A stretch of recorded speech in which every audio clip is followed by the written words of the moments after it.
Good evening, everyone. Welcome to Mac and Talk number 73 for Tuesday, September 23rd, 2025. I am your host, Chanelle Allen. Mac and Talk is a Q&A conference call for anyone with Mac questions. The sky's the limit, from turning it on to who knows what.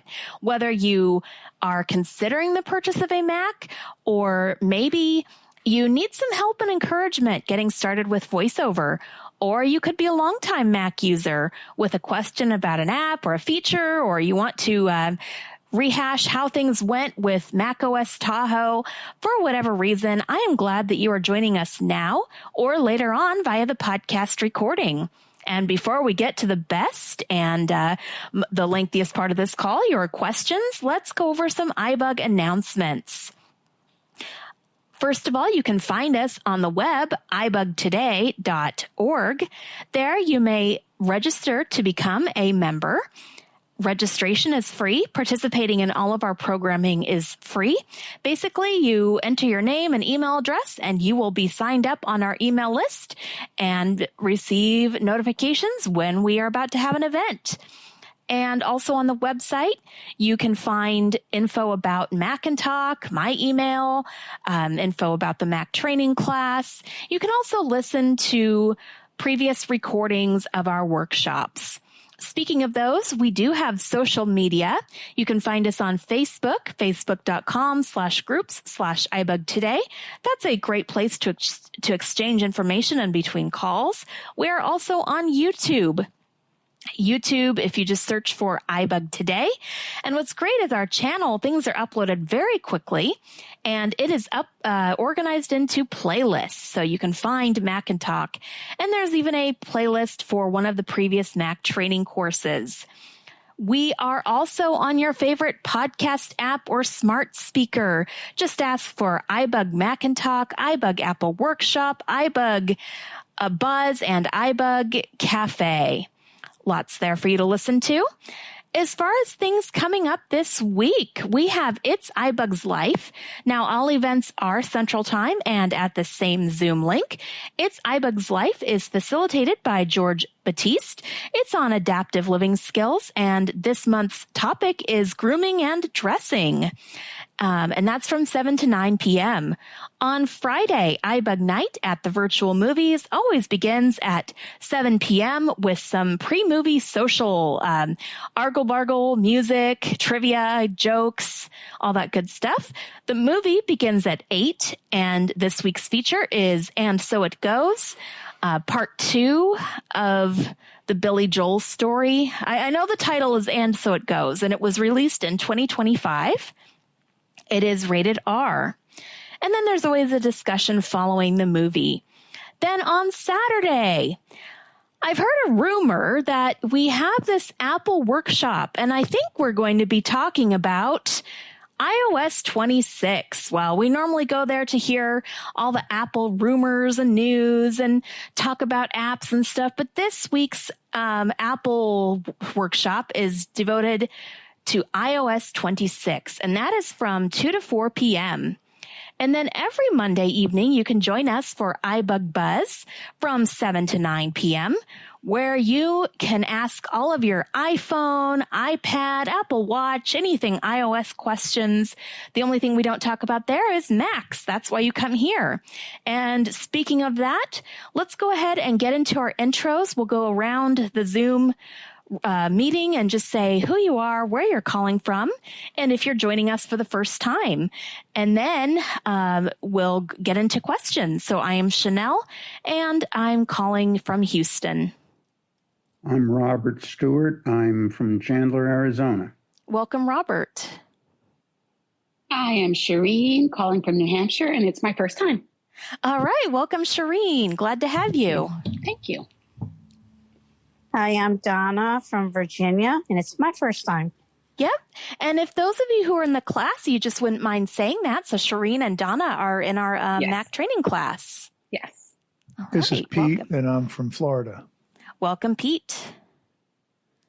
This is David from Arkansas. Welcome, David. Robert This is- from College Station. Welcome, Robert. This is Sean. I'm from Flushing, Queens, and this is my first time at Mac and Talk. All right. Welcome, Sean. In a minute, I'll ask you more about yourself. This is Angelica. I'm calling from Dallas. Welcome, Angelica. Glad to have you again. This is Lillian, and I'm in Hillsboro, Oregon, and I'm in the class. Welcome, Lillian. This is Kendra. I'm from Salem, Oregon, and I'm also in the class. Awesome. But this is not my first time in this call, I don't think. Yeah, you came last month. Glad you're here again. Yeah, that's what I thought. Thank you. Yep. Glad I'm back, too. This is Claudia, and I'm also in the math class.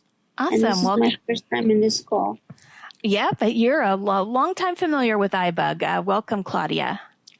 This is Herbie in Houston. I also am part of the Mac class. In fact, I'm the assistant teacher, disciplinarian, all that. And I will be talking about iOS 26 on the Apple Workshop this Saturday.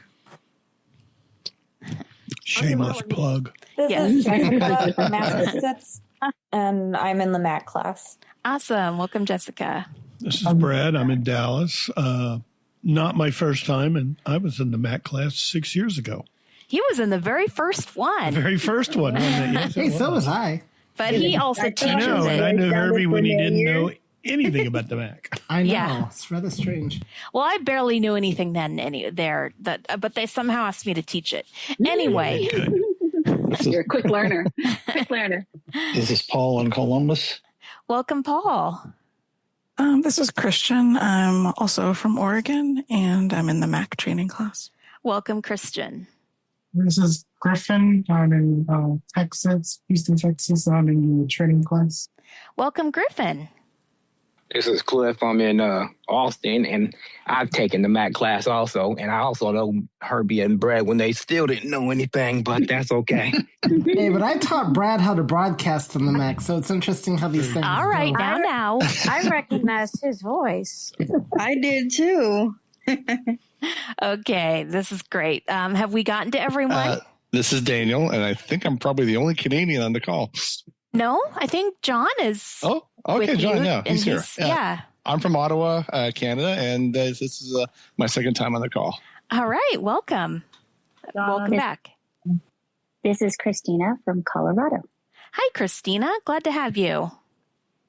This is John from BC, Canada. All right, welcome, John. Michelle from Maryland. Welcome. I'm in the class.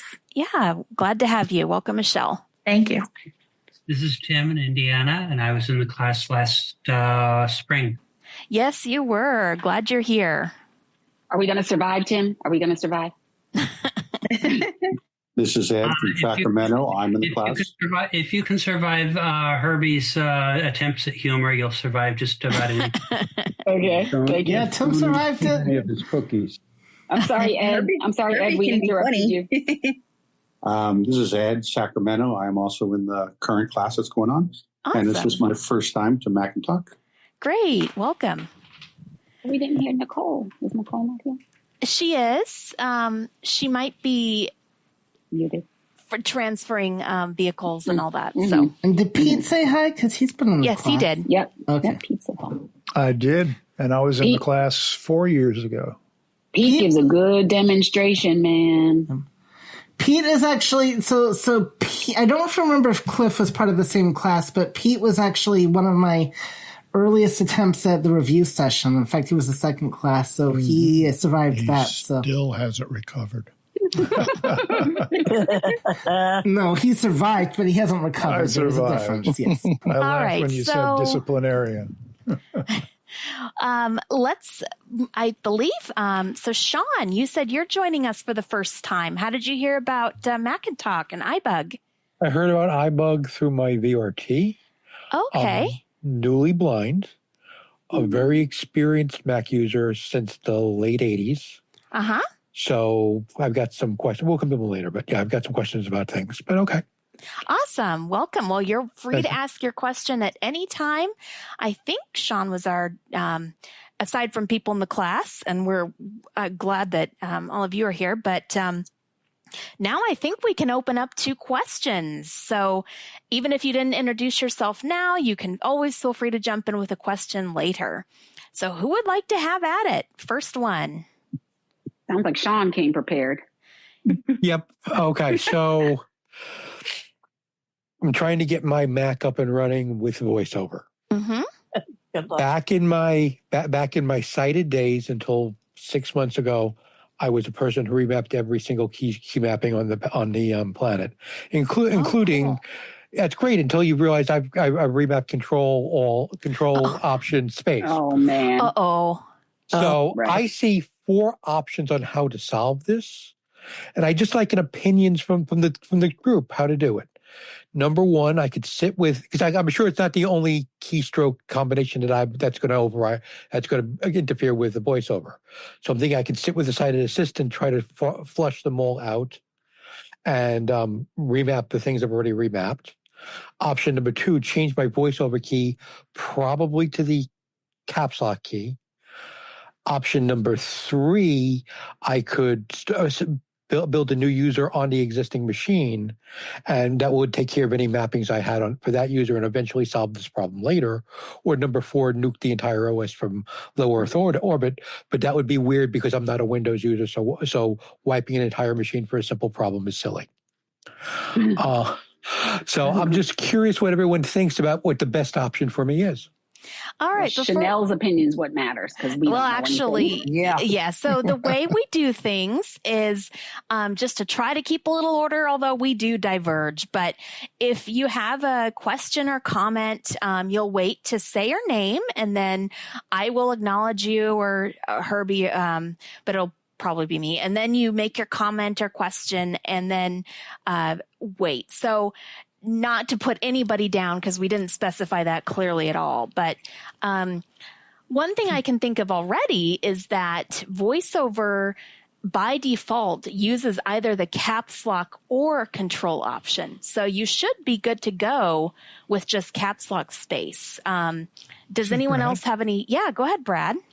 You said caps lock space. I'm not sure. You mean caps lock? Caps lock is the V. Yeah, he was saying control option space. I'm sorry. Yeah. Well, control option. Yeah. But what you can do, first of all, if you go into, you've done some key mapping. I believe if you go into keyboard, system settings, and then keyboard, and then there's a button that says shortcuts, and it opens up a secondary settings dialog window. And I believe there's a button in there to reset all of the shortcut keyboard Mac OS, not talking VoiceOver, Mac OS back to the default.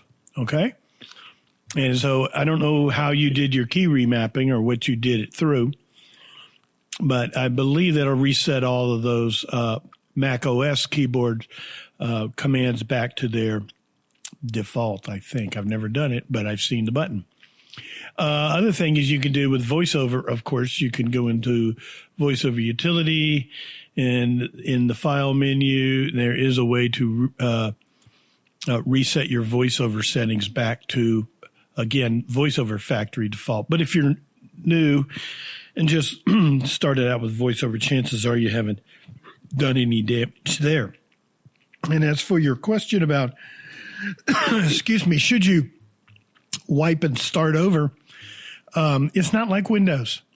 Actually, you can go into settings in general, and I can't remember how it's labeled, but you'll see it. It's just like the iPhone, and you can reset it through your settings back to factory default, just like as if it was back to when it was brand new. So there's some options for you, and of course, yes, you could always set up another user. Make it an admin and then get rid of your original user, and that would take care of it as well.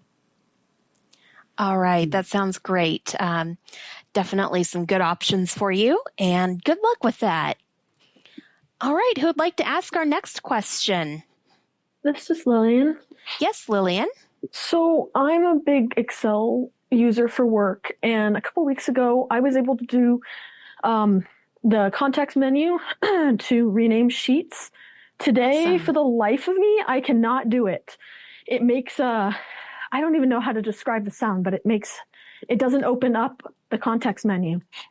And I tried to research, what are other options to do so, and I didn't really come up with anything.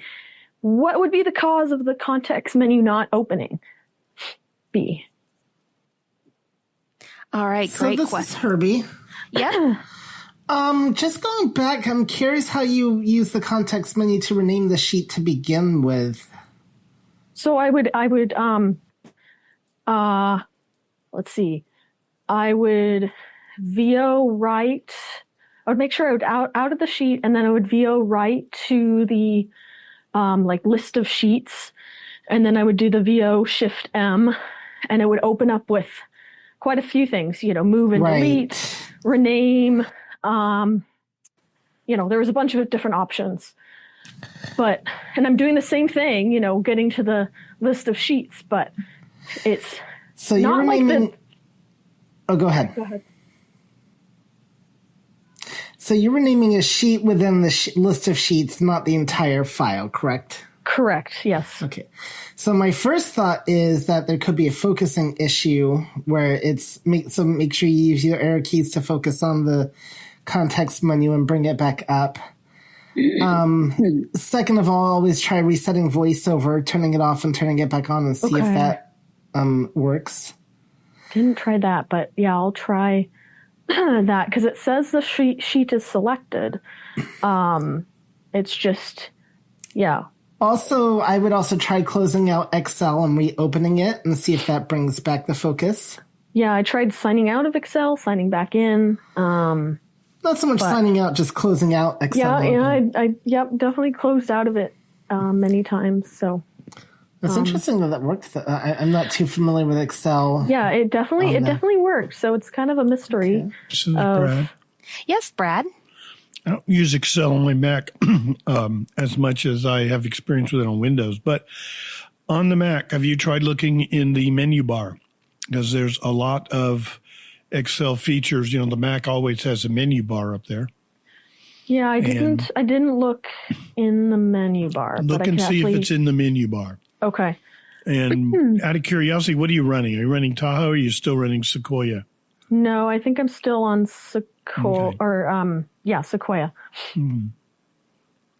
Yeah. I haven't then never upgraded mind, because yet. I have noticed in some other places that the shortcut menu is acting differently in Tahoe than it did in Sequoia, and that's another topic. Interesting. Okay.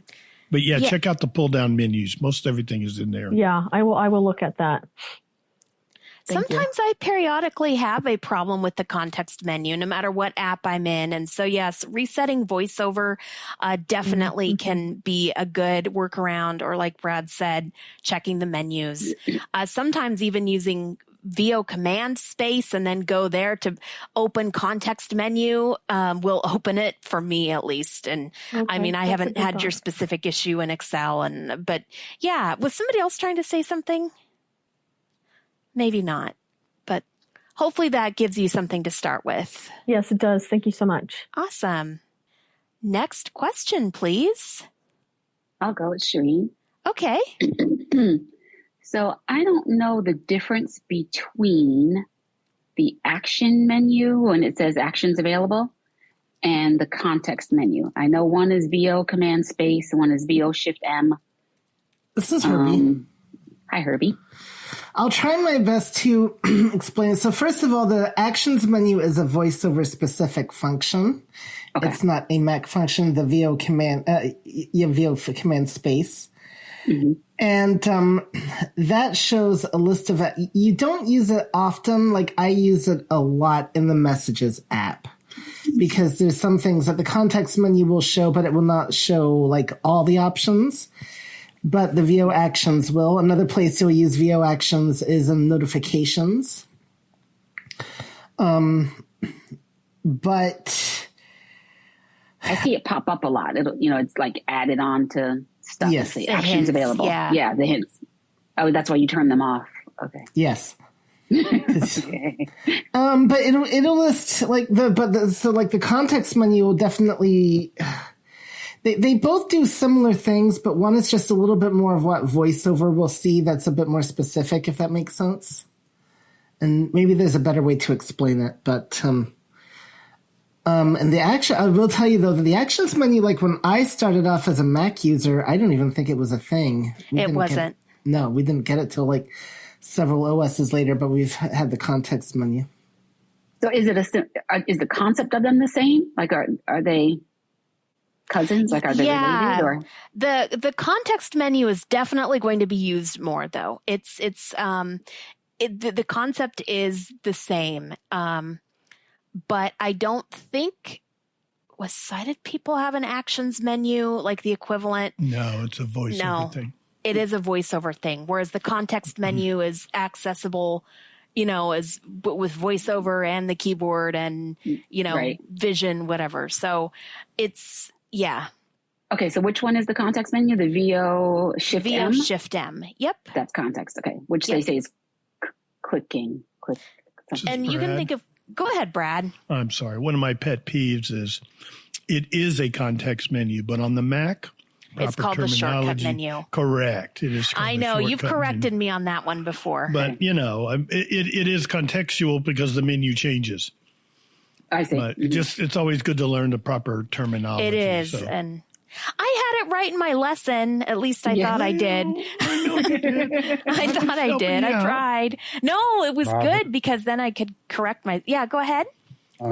Yes, but when you're in iOS for the iPhone or the iPad, they refer to it as the context menu, but it works similar to the shortcut menu on the Mac. So there's a little difference in their terminology, but it's the same thing. It appears to be the same thing to me.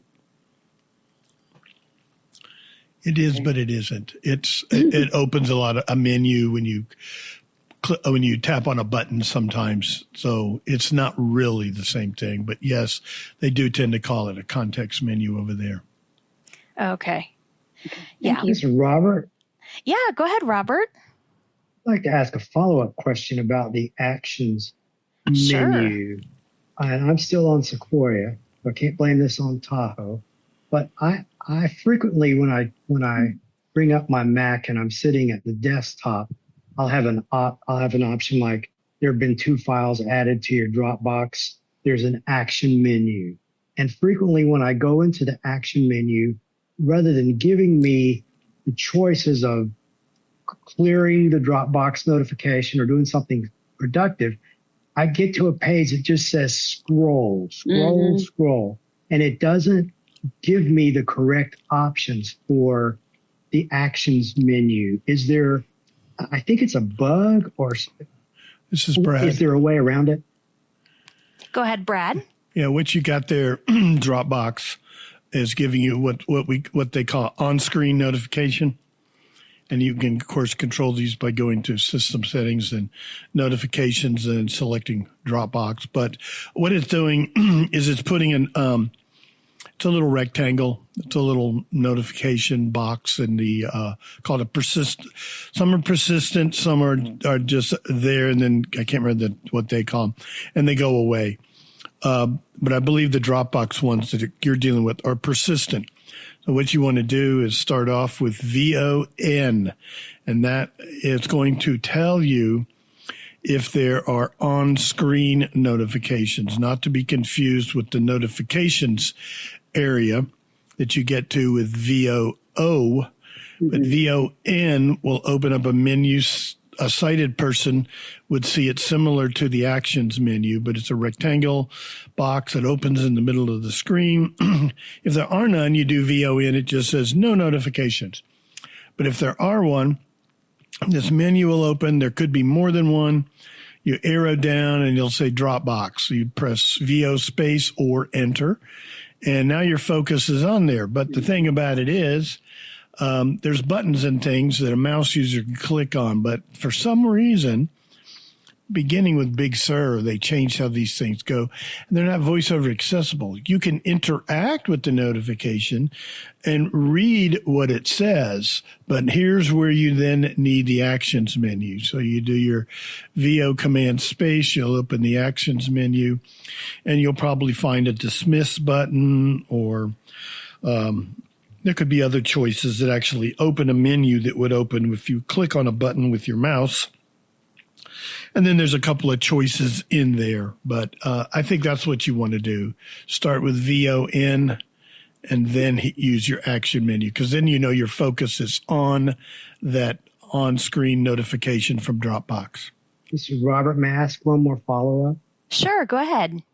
Yeah, I am starting with VON, Brad. And okay. When it works correct, and I press, VO space or enter on Dropbox, and when it works correctly, I get some action menu choices. One of them being I can close the notification, or I can go view it in more detail. I can do a number of things, but 60% of the time, I do that exact same action. I press VON, and then I move down to the item, and then I press enter on it.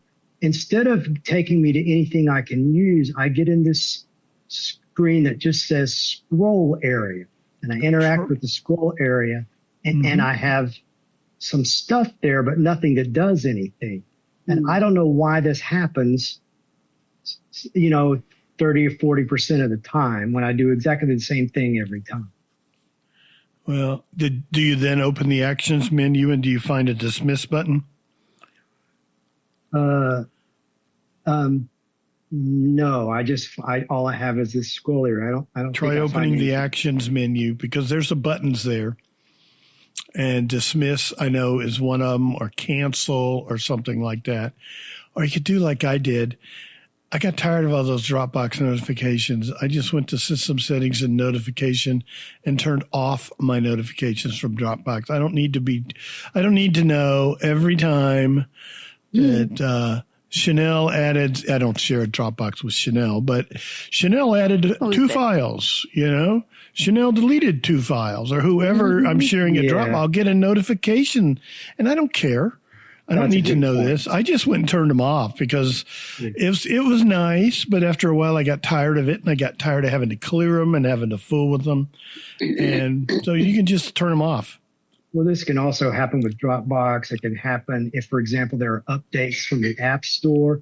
Correct. That's where it happens frequently, where rather than getting something I can work with, I just get the spoiler. Anyway, thank you all very much. I'll let you get on with other questions.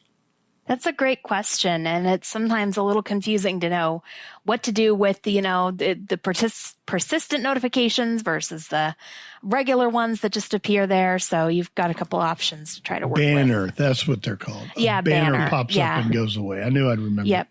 But if a banner pops up and goes away, then why is it still in Notification Center? Yeah, because that's where you find them after they popped up and gone away. Okay. The banner's to go ahead. Go ahead.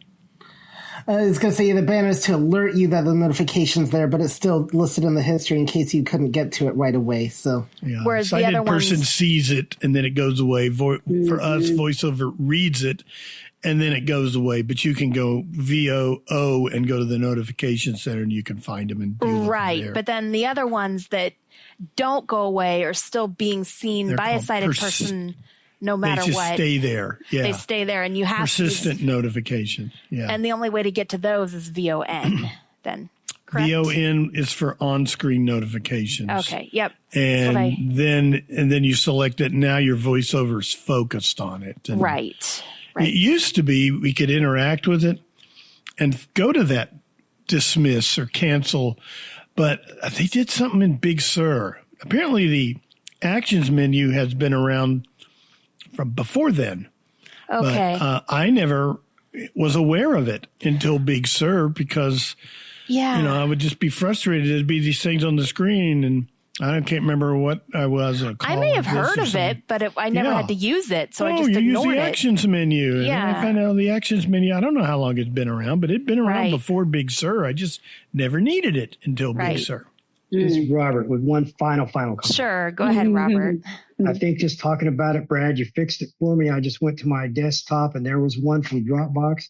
And I did the menu and it came up perfectly. And there was a close button. It didn't get anything about scrolling. So thank you for fixing it. There you go. And after dealing with that for a few months, you'll do like I did and just go turn them off altogether.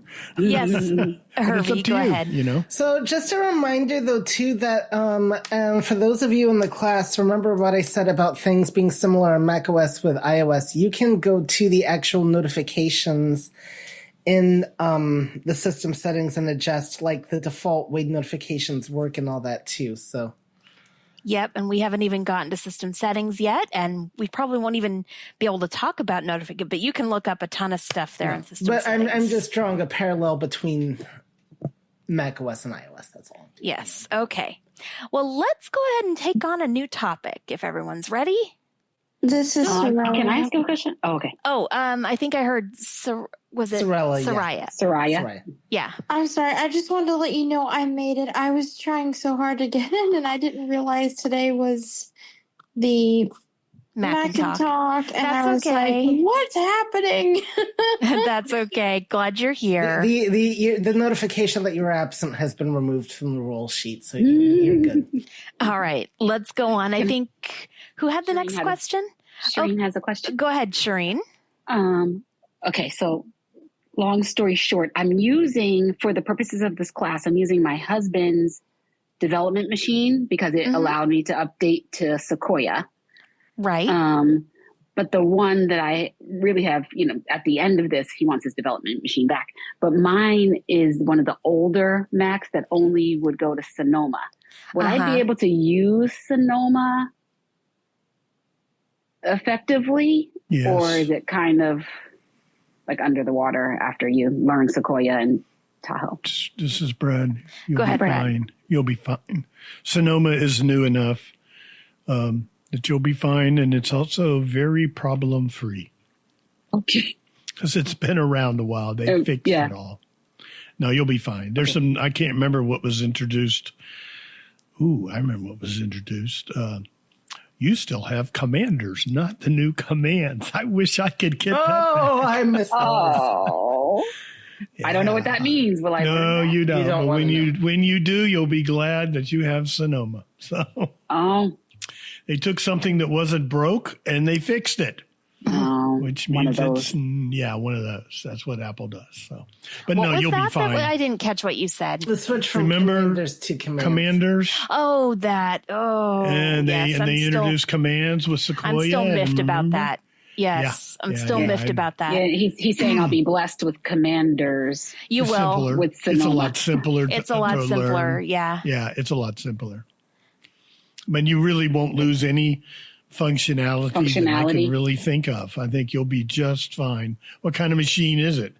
It's a MacBook Air. It's a MacBook Air. No, that's a good machine. You'll be happy. Yeah. that'll be fine. Sounds like they took a good thing and messed it up by updating. That's a bummer. They did. They did. They really took something did. that worked just great, and they made it very confusing, and they added stuff to it that's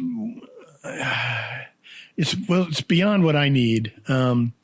It's over convoluted and clunky, probably. I mean, a they little should bit. be building the Macs Definitely just over for. convoluted. This is Herbie. Yes, Herbie. I was going to say they should be building the Macs just for Brad, so they don't put in stuff that he doesn't need. Hey, it is clunky and convoluted. It is. I agree. Yes, it is. No, I was just kidding. This was my son's laptop for high school, and then when he graduated, he wanted to upgrade to the Pro. So I'm like, well, let me take that one and see if I can figure out how to learn it. So I just didn't know if it was fine outdated. Okay, thank you. All right.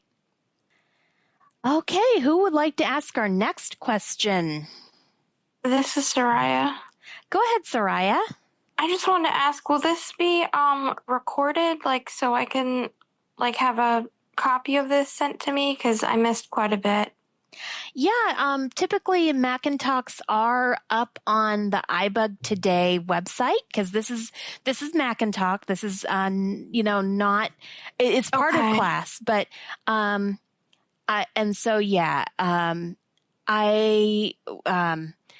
we'll see about anything further. So, good question, and thank you. And who wants to ask the next one? This is Donna. Hi, Donna. Not Donna in the class, the other Donna. No, right. You used to be in my class, though. Yes, I did. I was in class. Learned a lot. So, can somebody tell me, please, how to navigate podcasts? I went there today. I normally do that on my phone, but today I went to it on my Mac, and it lands me in home and new and other things. And when I select something, it does nothing. When I went to search for something, I couldn't seem to find anything. I did interact with the various things that I selected, and I if somebody could tell me how to navigate in podcasts, I'd be very grateful. This is Herbie. Go ahead, Herbie. So first of all, do you know which operating system you're using? I am on Tahoe. Okay, so you see the thing at the bottom of the screen that says collection? Yes. So you would interact with that collection, and you should see your list of podcasts. And then you would just VO space on the podcast that you want. You know, like and then it should bring up the list of podcasts within said podcast. I will try that, but I swear I did that today. I swear I did, and it just wouldn't work for me. But I will try it. But know how to get the thing to actually play. And I did. This is where it gets interesting. Oh yeah, there's a play button. So, oh, there it is. Okay, it is playing. Okay, yay. Thank you. So yeah, it should work. You just, VO space on the podcast and then find the one that you want to listen to, hit enter, and then hit VO space and then VO right to the play button. And it may be worth demoing if you can come to like the next Mac Buzz, which is going to be not next Tuesday, but the Tuesday afterwards at 5 p.m. Central. I could actually try to do a little bit more of an interactive demo of the podcasts app. Okay. Or just stick to the phone. Yeah. Well, there is that. I just was on my Mac today, and I thought, I'll just try this, and I think it worked for me in the past. In fact, I know it did. But anyway, all right, I'll play with it. Thank you. This is Brad. Yes, Brad. Since we've talked about the podcast app, I was messing. Today may have been the first time since updating with the music app in Tahoe. Oh, that was going to be my question. Oh my God. They rearranged it. They changed it for Sequoia. And at first I was like, what did they take? Again, they took something that worked just well and they changed it, but I got used to it and I was fine. But today I was in there. I was like, what did they do to it? I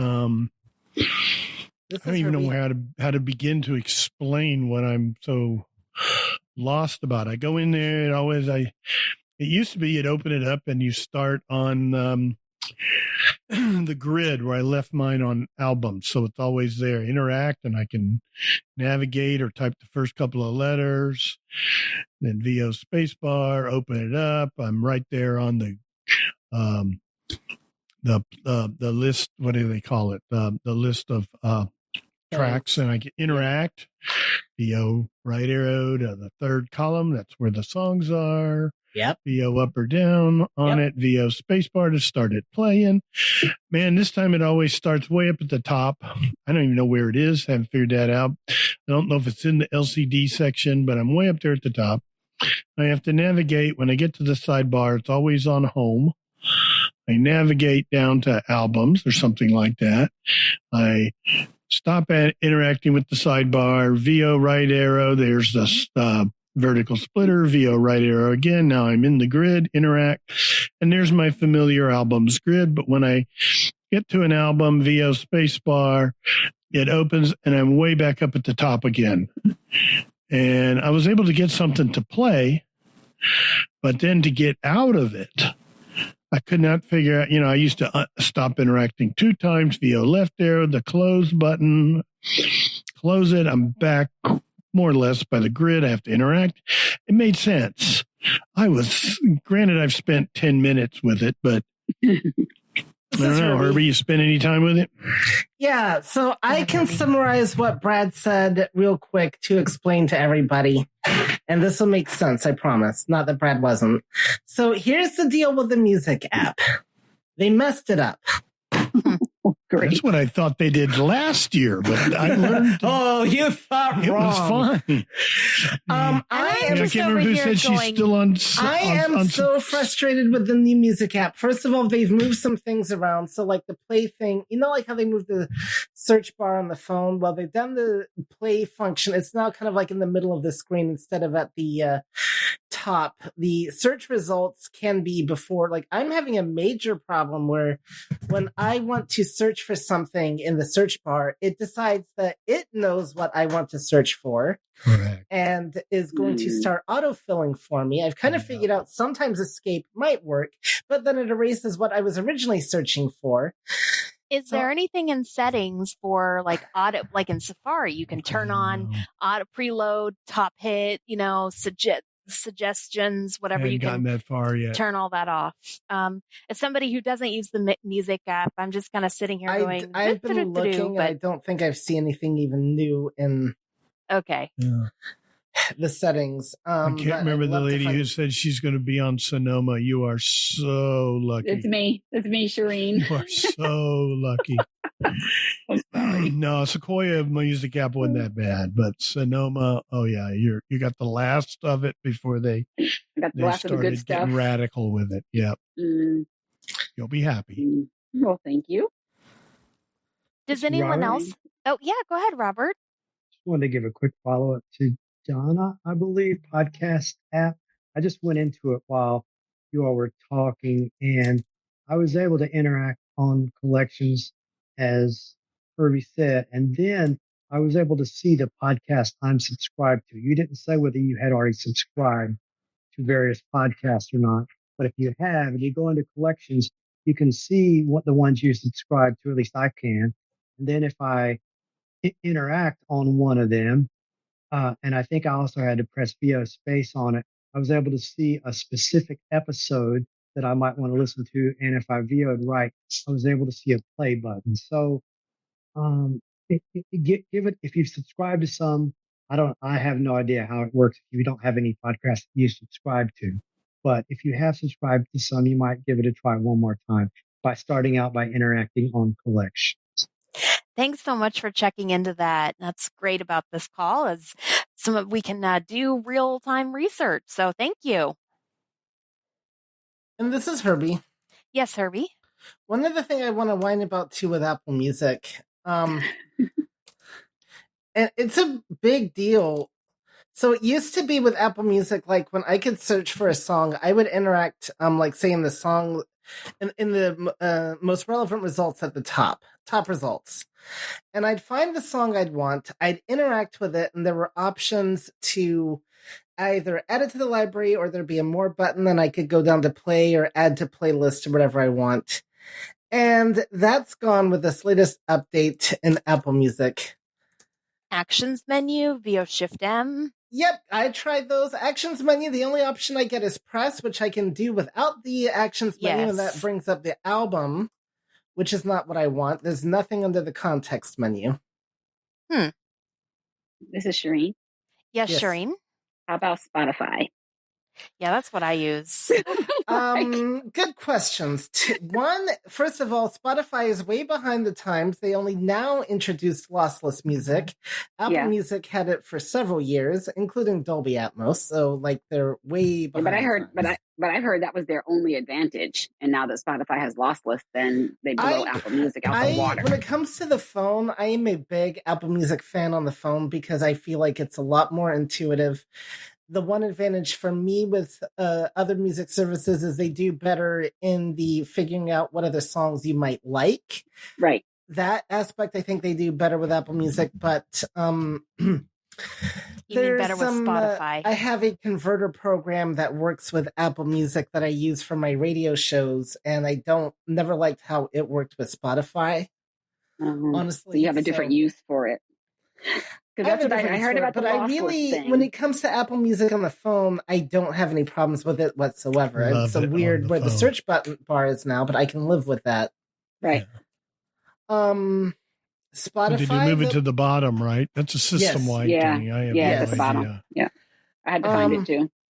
But but they've not made fundamental changes to the overall behavior of Apple Music. There's some added things, but again, those are things I can live with. Mm-hmm. And, so when it comes to the phone, that's one thing. But yeah, when it comes to the Mac, I could re-download. But like I said, there's some things I use Apple Music for that work a lot better with Apple And Music. just to clarify, you said Spotify. You meant Spotify gives you it's better at coming up with stuff for you to that algorithm. Yes. Yeah. All right. But I really use music services. You were for that jumbling your purpose. words. So yeah. Okay.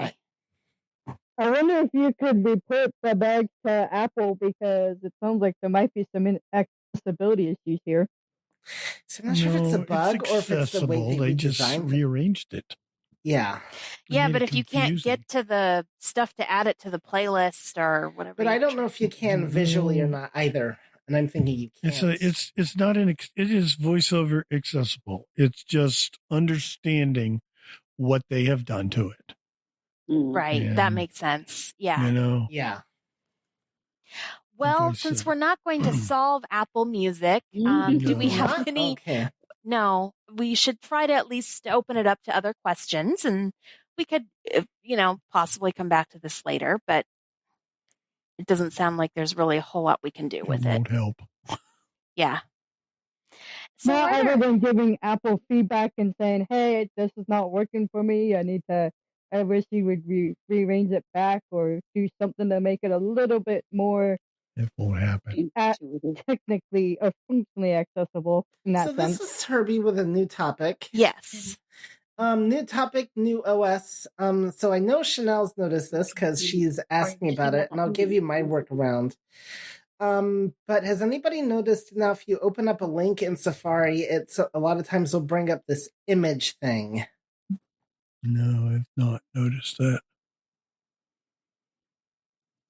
You mean open up a link where on the website? In a website, yep. When you say open it how? Like a lot of times I'll click on links from third-party sources like social media or whatever. Or email. Or email. And it doesn't seem to be so bad if I go to a web page, but of course I don't know the direct link to a URL, by heart that I could just type it into. Yep. Is it giving you a preview when you put your voiceover focus on it? Like as if you put your mouse over it and it's showing you a little overlay or pop-up thing pops up that gives a sighted person an idea of where it's going to preview what you're going to get? No, because this is when Safari comes up. And it's almost like the page doesn't load properly. Yep. Now, my workarounds have been like if I hit the full screen button, that'll make it display, or sometimes tabbing on the image thing will bring it up. But this is on the home screen when you first open it. When you first open it. Well, when you activate a link, a link from an email or a. Oh, okay. Robert. Yep. Yes, Robert. I've had it, and it's not consistent. But if I try a link in an email, it often says VoiceOver tells me because I got it slow enough. Open in preview window. It's not opening. It's a link to a web page, but it's opening it in a preview window, and it's not really a full Safari thing. And usually, what I do is I somehow get out of that, and I go around and try the link again, and sometimes it will then go to the page, but it's definitely saying opening in a preview window, and then I'm not sure what to do after that.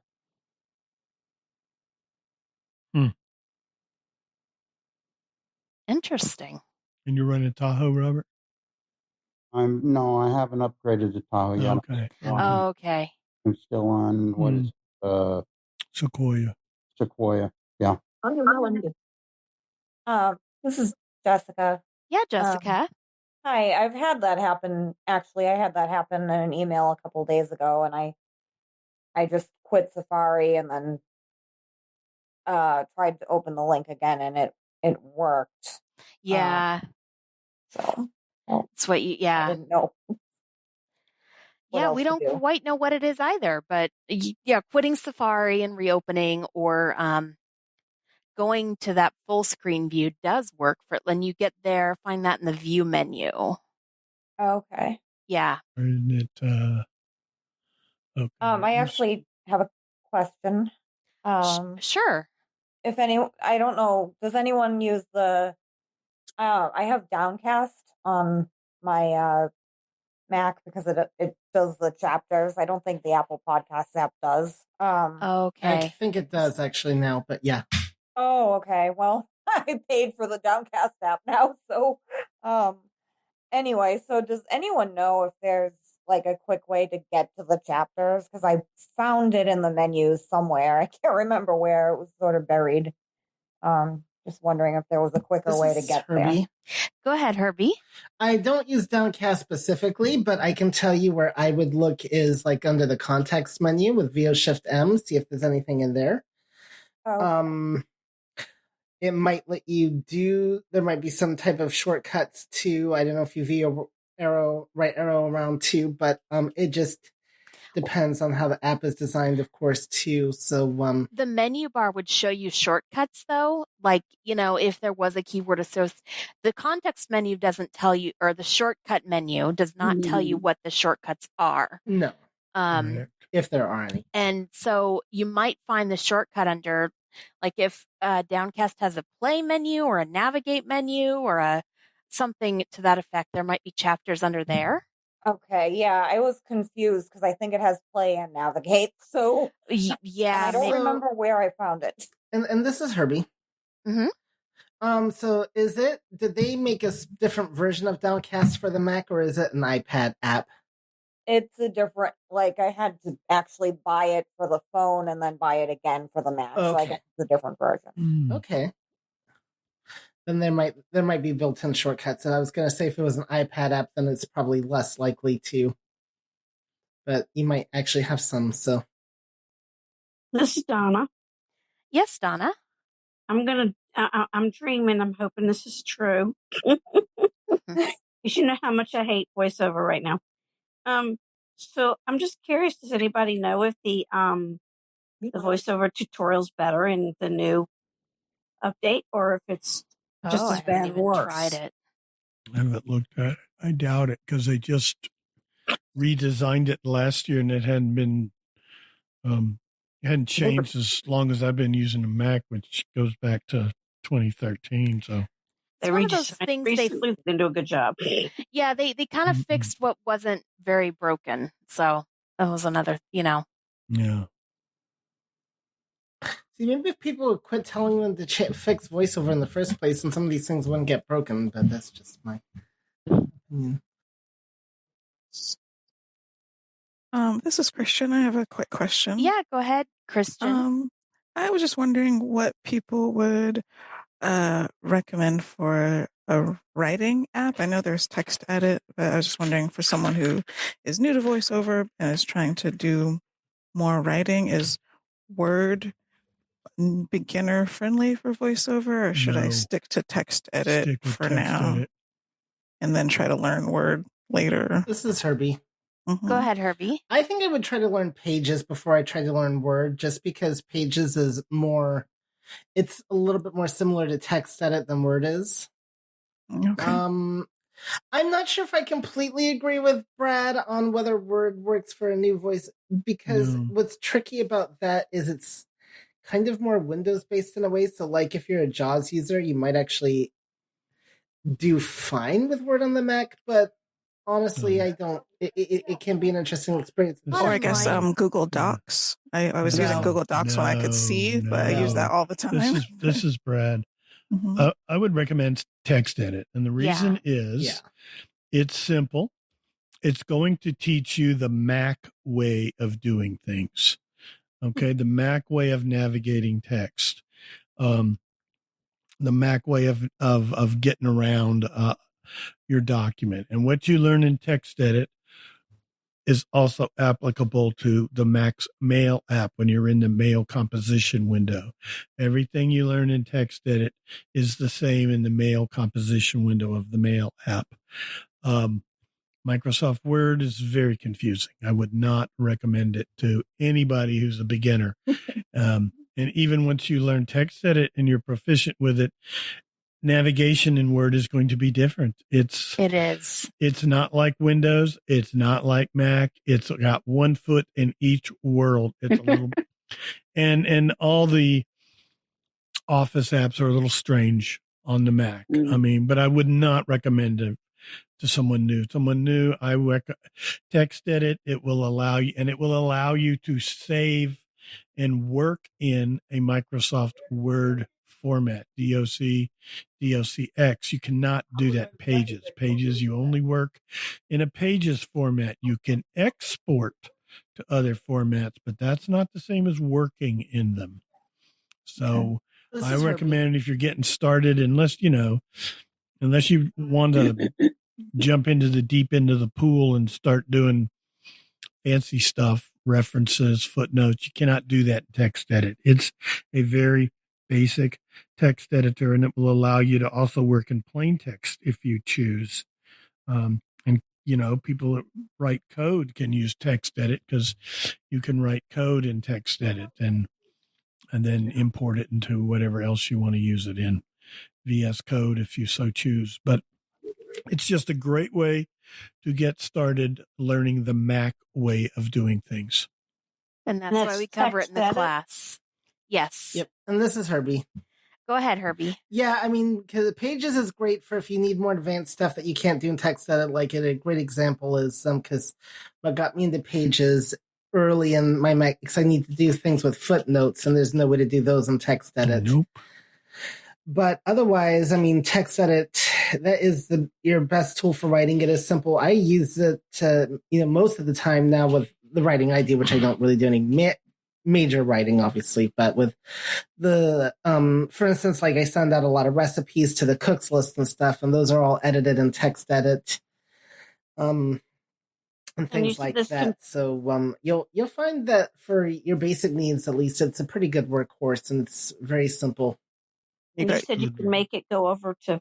You said you can make it go over to Word. Yes. Yeah, and we will talk about that.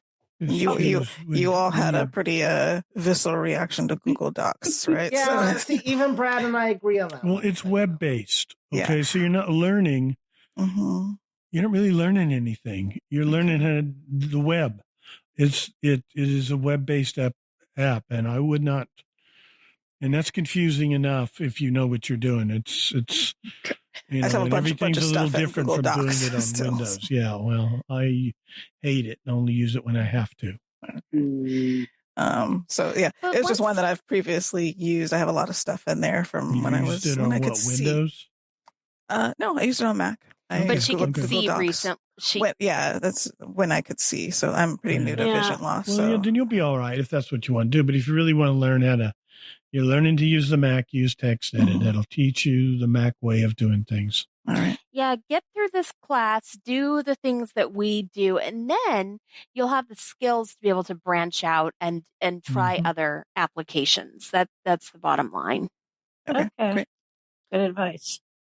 And to just think, not that it's not any pressure or anything, but you might discover you like Google Docs, and you'll teach us how to make better use of it.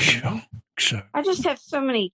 I have committees that are using it, and This is Herbie. I need to learn to use it. So just a reminder to everybody, because we've got to track this, remember to say your name and wait to be acknowledged. But also, just a quick tip, if you're going to use Google Docs, I found in the past, at least, it works a little bit better with Chrome than it does with Safari. So, I agree. Yeah. It doesn't mean installing another browser and all that, but yeah. Yes, Donna? Well, I just saw, and I don't know if it's true or not, I just saw an alert that said that Apple is saying don't use Chrome, that you shouldn't use Chrome on your Apple devices. Okay. I use it all the time. Where did you see this? Today? Yeah, I saw it today. On your Mac? No. Was it a news story? It was or a something? message on my. It was a message on my phone. From who? I don't remember. I read Apple Insider every day, and I've never seen them. I read it on. Oh, it was in my news. Yeah, I read Apple Insider, and if there was a real thing about not using Google Chrome on your Mac or your Apple devices, it would have been in there, and I would have seen it. I don't know what you read in the news thing, and I would take everything you read in the Apple News with a look at who it's from and take it with a grain of salt. Okay. That's Shireen. I have a question. Yes, Shireen. So you've told us your advice to us, your counsel has been to use our Mac every day and find ways to accomplish things, in that environment instead of using what we're familiar with, which I completely agree with because I get how that helps with muscle memory and all that.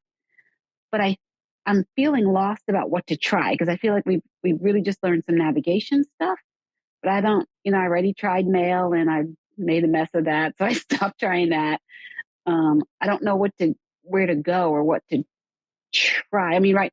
I think I'm having tech issues again too. So I'm probably going to need some support. Like it's telling me my desktop is empty, but my husband can see the two things that I put on my desktop, but it just keeps saying empty.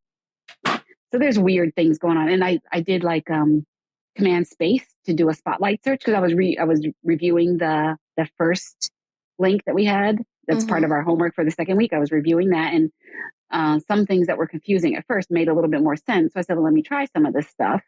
So I did the command space for the spotlight search and it wasn't filling anything in when I was typing. And then I said, well, let me try command 1 for applications. It didn't do anything.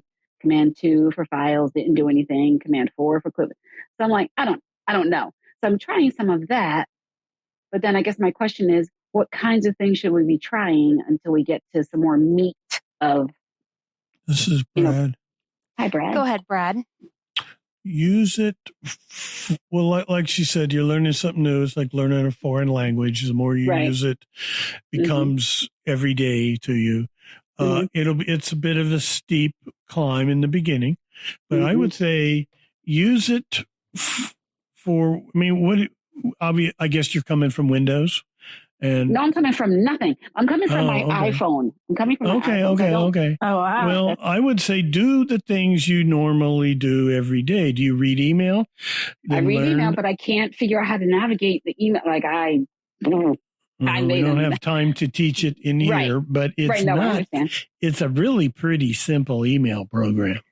Well, learn your voiceover navigation, VO right arrow, VO left arrow. There's some other ways to do it, but start with the basics. I did do that. I just can't even get a message open. I don't know what I'm doing wrong. So, because we haven't gone through the mail app yet, so you'll get to it, and that'll collapse the vertical splitter. That might help with that, and you get rid of get rid of the reading pane. Preview pane. I expanded it one day. Is that the same as collapsing? No. You want to make it go to where you want to go to it'll either be vertical or horizontal. It depends on if your reading pane is on it says vertical. It's on the right side. The one on the far right. Yeah. And there's the one on the far right. Just keep VO right arrow till you get to it. And it'll be you probably have a reading pane. And if you interact with it, and if it's on the right, you interact with it in VO right arrow, and you'll hear it go to 100%. It's misleading. That means your mail list area is now taking up 100% of that part of the window. If it's a horizontal splitter, you interact. That means your preview pane is at the bottom. You interact with it, and then you VO down arrow to 100%. And that means that the mailbox list area, again, like I just said, is 100%, and you have collapsed the reading pane, and it's gone. And that's, for a voiceover user, I recommend getting rid of it, because when you're navigating the email list, if you have a reading pane open, it doesn't matter how fast you're navigating up and down the list. If you pass over something, it is now marked as red. Because it showed, even though you didn't read it. Yeah, but if you collapse the reading pane, when you land on something, it stays unread until you open it. And I think you can use VO spacebar. I've always just used the enter key to open and Command W to close them. I'm sure you've learned about All right, Command you W, don't need the mail Command lesson Q. anymore. Brad's just taught you the mail lesson. But I'm just saying, just navigate VO right and left arrow and learn what's there. But getting rid of that preview pane will help. Okay, I did do that once, but I put it back because I This didn't is know. Herbie. Yes, Hi, Herbie. Just kind of expanding on what Brad talked about earlier, and I was kind of going to answer this in a slightly different way. And part of to answer your question and anybody else's, what should you do? This is where it gets tricky. Part of the question is, what do you want to do on the computer? For me, a lot of it, because I wanted to learn how to do more with audio files in terms of listening to them. This is well before we got into editing them, just being able, because I was really impressed with how the Mac handled audio.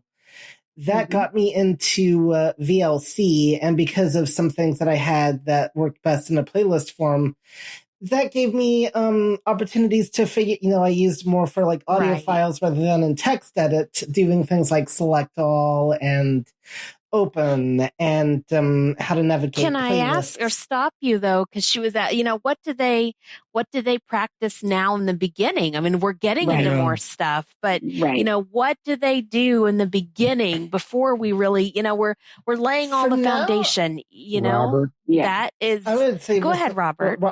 Yeah. Okay. One thing that you can do at the beginning is just you can go to your Finder and just review the bar. Pull down the menu bar and look at that, and then open up your mail, even if you're confused about using the mail, and just explore around with the navigation keys that you have, and explore the menu bar so that you get familiar and you can find things. Very good. Yep. Good answer. That was going to be my next answer, actually. Yeah, this is Brad. I do have a question. Okay, so we'll have Brad on this final topic, and then we're going to go to a new question. Go ahead, Brad. Listen to what Chanelle covers in each class session, and then focus on that. When I was talking about navigating around, well, that applies to the mail. It applies to, like Robert was saying, Finder. Learn to navigate in Finder. Learn about because Finder windows, it's like how you navigate your computer. And you access files but Robert was very good point. Go to that menu bar, learn how to access the menu bar, and just look at what's in those menus. And, you're not going to sit there and do it all day long, but if you can spend an hour every now and then looking at it, it's going to, like I believe Chanelle mentioned earlier, we were talking about something, the pull down menus, they will have, some keyboard commands in there, and you'll pick up one or two. You're not going to learn them all. Don't try to learn them all.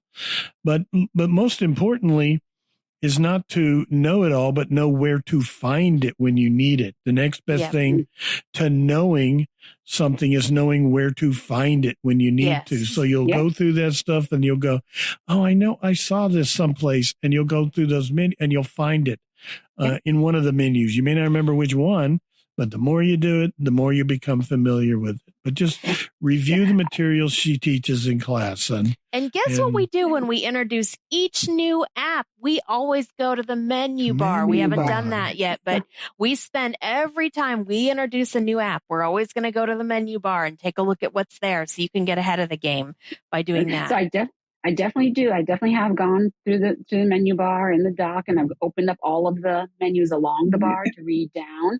So I've been doing that, but we haven't done Finder yet. So how do I pull down? Well, she'll get to it. So don't do that now. Just hold off. She gets to it. Okay.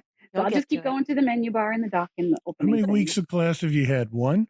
2. Last week? 2. Okay. Well, you're just getting started. Yep. Yeah. Oh, yeah. Yeah. But I want to be diligent. I want to be a good student and do the things that we All right. should be doing.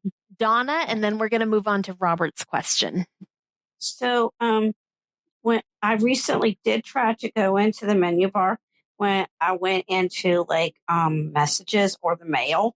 So, when I went in, it at least it didn't seem to me that it was, how you said when we go into the menu bar, it to the right, it should say the name of the app we're in. Mine didn't. What was I doing wrong?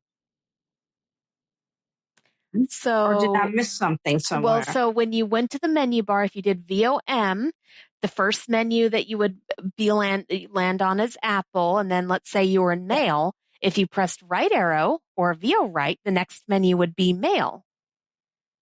Right. And that's what I did. So, because I went down to the dock and I opened my app, and then I went into and then I opened the menu, and I thought it would say, after Apple, that it would say, the next thing, Mail or whatever. Mm-hmm. And for some reason it didn't. And I'm, what? Did I do something wrong? So I'm going to try it again. Maybe I missed something. But because I know when I went into, when I went in my messages, that is definitely when that happened. I'm like, wait a minute, it should say messages, but I'm almost certain it said the same thing with Mail, but I'm not totally certain. So I'm going to try it again. But I do know from when I went into messages, it did not say it to the right. And so I just couldn't figure out what I was doing wrong. Did I somehow get out of the app and go to menu, or because I should open the menu after I open the app, right? Right. Okay. That's what I did. So I'll do it again. Maybe I missed something, when I was navigating. So I'll check. Try it. Yeah, go ahead, Brad. Well, I was going to say, try and use voiceover navigation. You can use what I call Mac OS navigation, where you're not using the voiceover modifier. Yes, you can, but try to use voiceover navigation exclusively, and it'll help you build a foundation of using voiceover.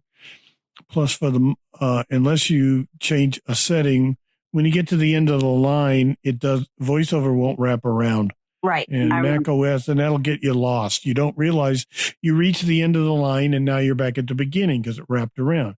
VoiceOver will get to the end of the line, and then when you try to go past, it makes a little sound that lets you know that you've reached the boundary.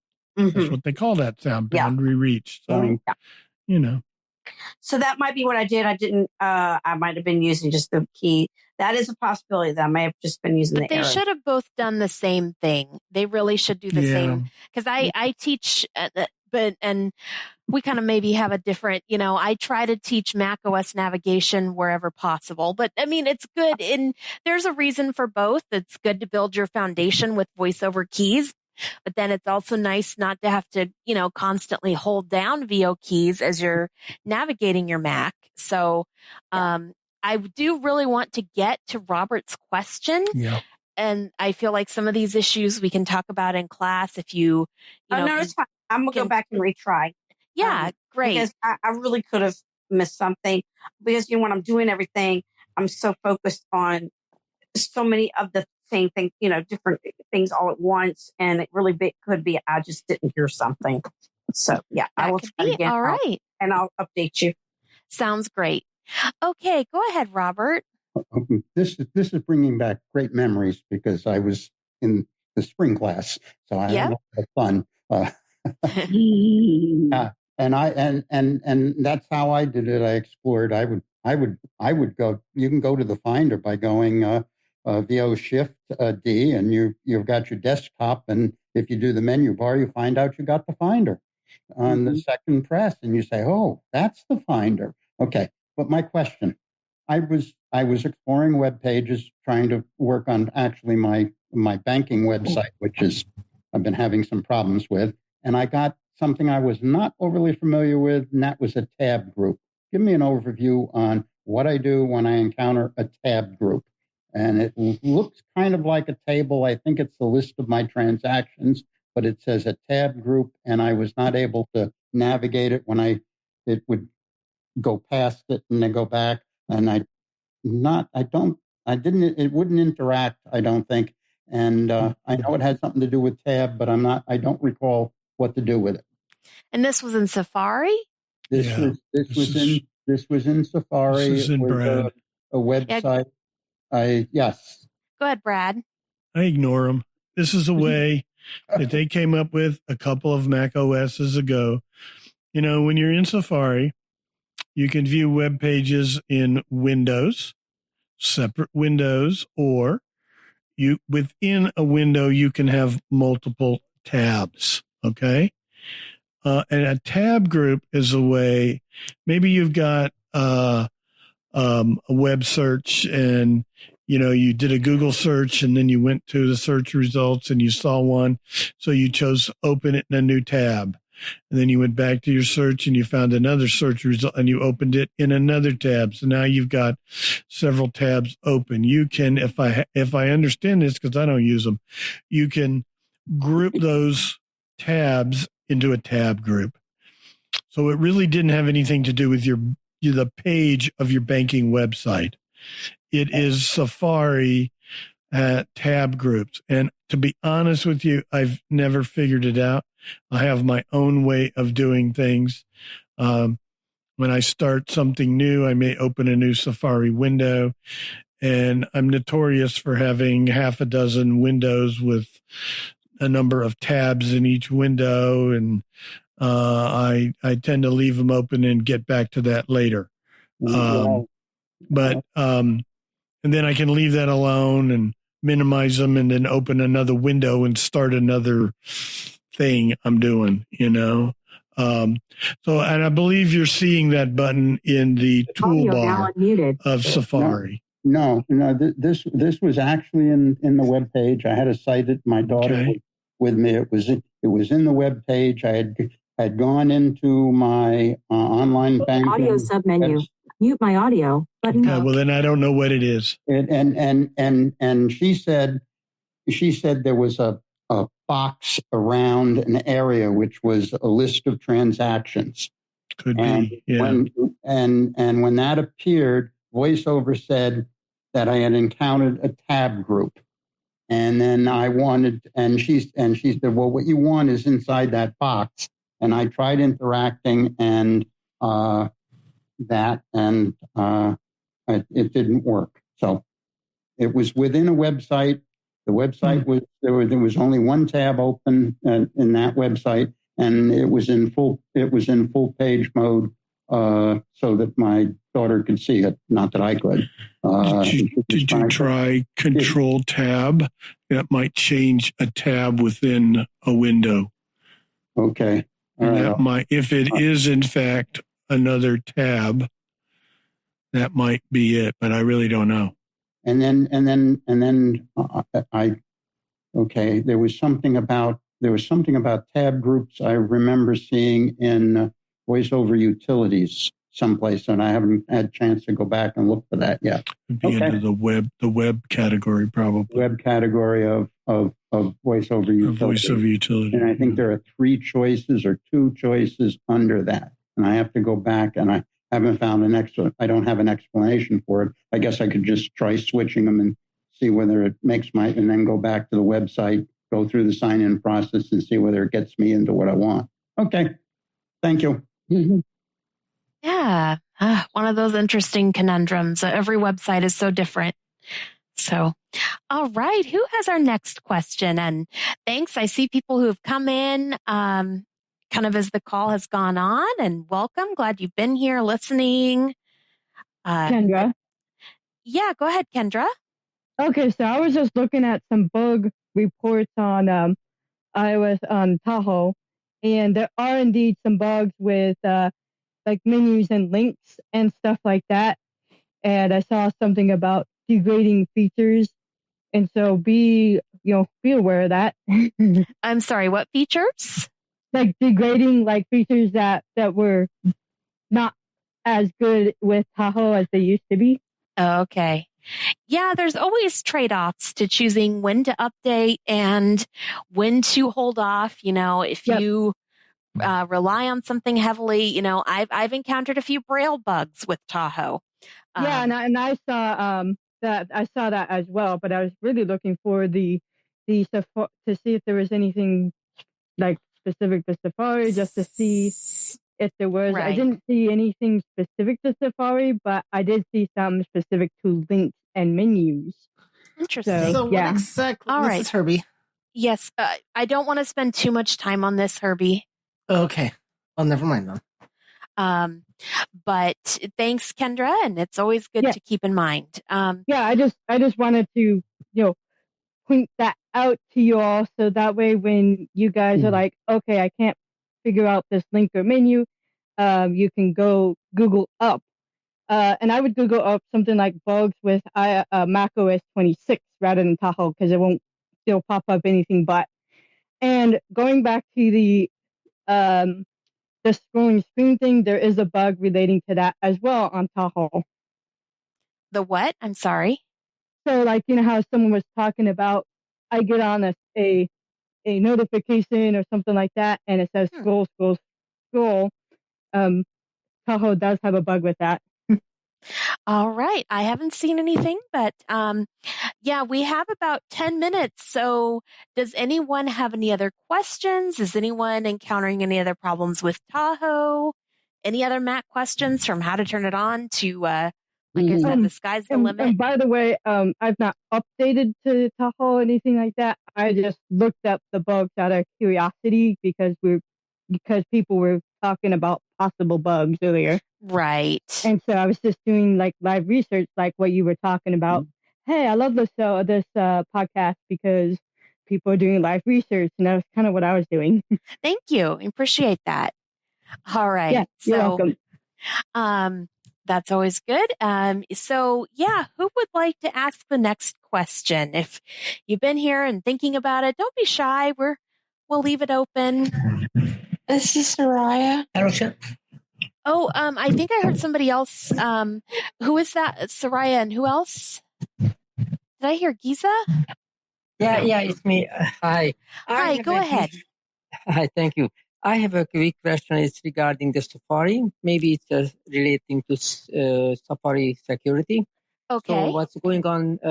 So when I go to my online banking, and so I type in my username and then password, and then 2 boxes shows up, but that's normal. So it says you can call me to get the security number or text me to get the security. So let's say like if I click on call me or text me, it doesn't matter, but the box doesn't pop up, which I can put in the security code, and I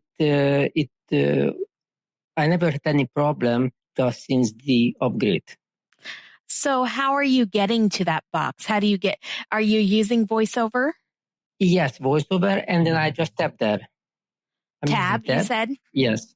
Some people have had some, but when you tab, it's not getting to it? No. So actually, it looks like if the box doesn't shows up, so it's like nothing. Like before, it pumps up, and then just I have to put in the security number. But the box doesn't pump up. So I get the call, or even I get the text. That's not a problem, except the box. So somehow maybe the box is maybe it's blocking. But so you might need to find other ways of getting to it. Did you actually see before a box? Because it still might be there, but you can't see it. No, it doesn't even pump up. So it looks like maybe something is blocking it. So like the website upside, it doesn't even move. So and it never had so before the upgrade it worked very well, no problem, right? So right. And I went to the pop-up, so I put the pop-ups for off, right? Right. And it's still nothing. So I don't know. Maybe it's a bug. Maybe Herbie, then Brad, then. Yeah, Robert. So, I would try VO right arrowing then if tab doesn't work and see if you see an edit field there. And I'll see what other advice Brad and Robert have. This is Brad. I'm wondering if it's a modal. It popped up on top of the window, and which case you're in Safari, I might try VOF2 and press it twice and see if it's there. You already mentioned that you tried to use a tab.